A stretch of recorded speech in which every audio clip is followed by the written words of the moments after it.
Bonjour à tous.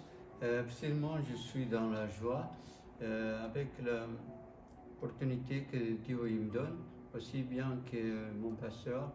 C'est bon, c'est merveilleux quand on peut faire la lecture là, précisément de la parole du Seigneur et Dieu il parle précisément par sa parole.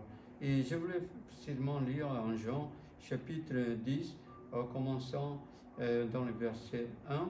Je ne vais pas lire tous les versets, mais quelques versets de la parole du Seigneur.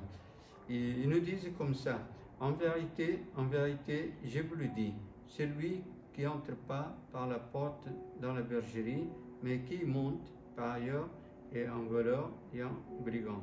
Mais celui qui entre par la porte est le berger des brebis. Les portiers, ils ouvrent, et les brebis, ils entendent sa voix. Il appelle par leur nom. Les brebis qui lui appartiennent, il les conduit dehors. Lors qu'il a fait sortir tous ses propres brebis, il marche devant elles. Et les brebis le suivent parce qu'elles connaissent sa voix. Elles ne suivront point un étranger, mais elles fuiront loin de lui, parce qu'elles ne connaissent pas la voix des étrangers. Jésus leur dit cette parabole, mais ils ne comprennent pas de quoi il leur parlait. Jésus, il leur dit encore: en vérité, je vous le dis, je suis la porte des brebis. Tous ceux qui sont venus avant moi sont des voleurs, des brigands, mais les brebis, ils n'ont point écouté. Je suis la porte. Si quelqu'un entre par moi, il sera sauvé, il entrera, il sortira, il trouvera des pâturages. Le voleur ne vient que pour dérober, égorger, détruire. Moi, je suis venu afin que les brebis aient la vie qu'elle ait avec l'abondance. Je suis le bon berger. Le bon berger donne sa vie pour ses brebis. Mais le mercenaire qui n'est pas le berger et à qui n'appartient pas les brebis voit venir le loup, il abandonne les brebis, il prend la fuite et le loup les ravit, il les disperse.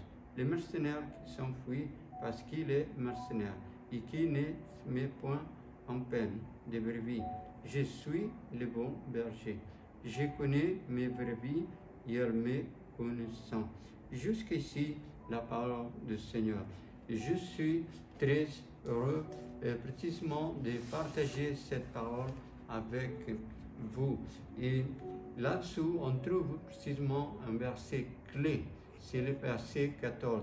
Je connais mes brebis et elles me connaissent. Et ça, c'est très important quand on connaît précisément ces bons bergers. Et certaines Bibles, ils nous disent bon berger ou précisément les bons pasteurs. Et verset 11, je suis le bon berger. Et le bon berger, il donne sa vie pour ses brebis. Il fait tout pour que les brebis, ils sont désirent, c'est qu'ils sont en sécurité. Et tous les brebis, il met tous dans les bergeries. Et c'est important parce que Jésus, précisément, il est le bon berger. Et son désir, c'est que les brebis, ils soient précisément bien protégés, bien gardés, qu'ils soient précisément dans la bergerie. Et on sait que la bergerie, il y a une porte. Et précisément dans le temps passé, sur la Palestine, il y avait précisément quelqu'un qui était allié au bon berger. Ça a été pour garder précisément du danger dans la nuit.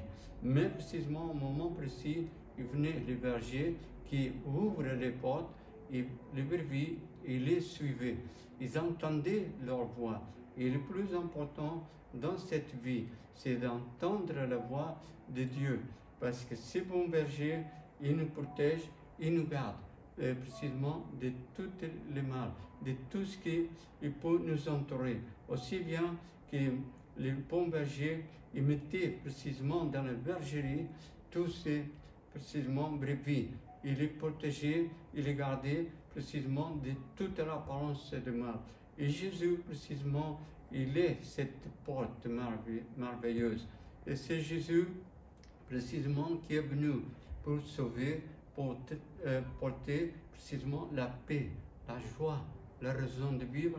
Et en plus de ça, c'est la vie éternelle. Propre Jésus, il dit, je suis la porte. Ceux qui rentrent par moi, il sera sauvé, il sera pardonné, il sera transformé par la puissance de son Esprit Saint. Et ce bon berger, il a fait tout en faveur de l'humanité.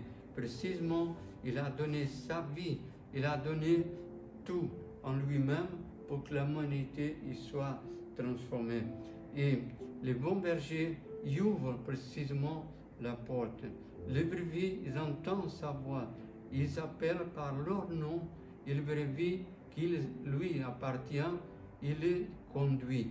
Et précisément, les bons bergers, ils vont nous conduire sur notre vie à chaque jour qu'il se passe. Et c'est pour ça que le verset, le psaume 139, verset 5, il nous le dit, tu m'entoures par derrière et par devant, et tu mets ta main sur moi.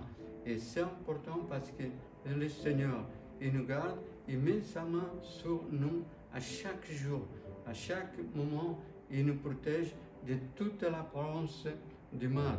Et précisément, le psaume de David, chapitre 23, David, il connaissait bien les divins bergers, ou les pasteurs éternels. Il est mon berger, et je ne manquerai de rien. Et quand on a précisément Jésus dans notre vie, à chaque jour, il est présent et il ne va pas nous laisser seuls. Par contre, son désir, c'est que nous, on soit précisément avec lui à chaque instant, à chaque moment. Parce qu'il nous aime, il a donné sa vie pour que nous sommes sauvés. Et Jésus, il leur dit encore, en vérité, je vous le dis, je suis la porte de brebis. Si Jésus est la porte, il est la bergerie, il n'a qu'une porte, c'est Jésus. Le verset 9, je suis la porte. Si quelqu'un y entre par moi, il sera sauvé, il entrera, il sortira, il trouvera des pâturages.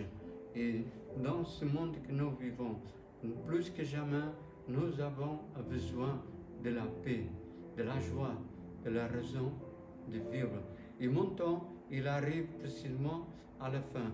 Mais je veux précisément prier en votre faveur auquel vous êtes intendre d'écouter la parole du Seigneur.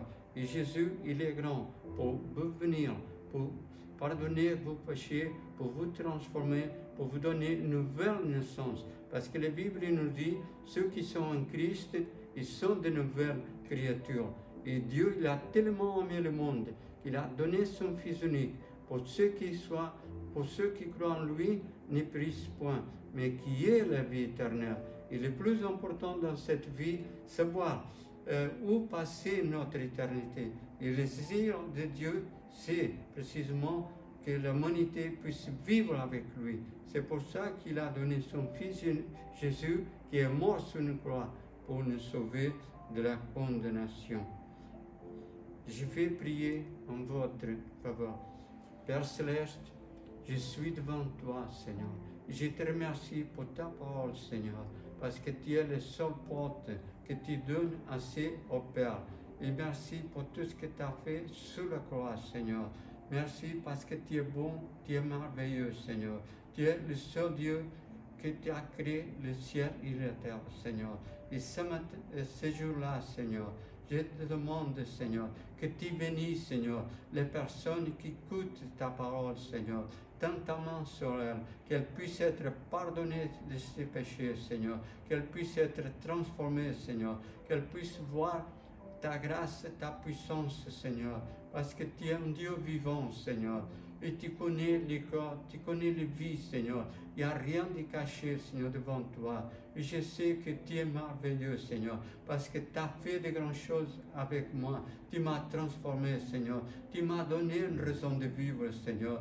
Et tu m'as donné la possibilité d'être ton enfant, Seigneur. Merci, Seigneur, pour ta mort sur la croix en ma faveur, Seigneur. Bénis, Seigneur, cette humanité, Seigneur, qui est éloignée de toi, Seigneur. Bénis, Seigneur, ceux qui sont en difficulté, ceux qui sont en problème, ceux qui sont en divorce, Seigneur, ceux qui sont malades, ceux qui sont, Seigneur, éloignés de toi, Seigneur, parce que je sais, Seigneur, que tu es à la recherche de l'humanité, qu'ils puissent se rendre avec toi. Tu ouvres les portes, oh Seigneur, en faveur de l'humanité. Tu tends les mains, Seigneur. Merci pour tout ce que tu vas faire, Seigneur. Tu es bon, Seigneur. Tu es glorieux. Tu es le sang des sangs, Seigneur. Tu es unique, seul et Dieu, Seigneur. Je demande, Père, au nom de Jésus. Amen. Amen.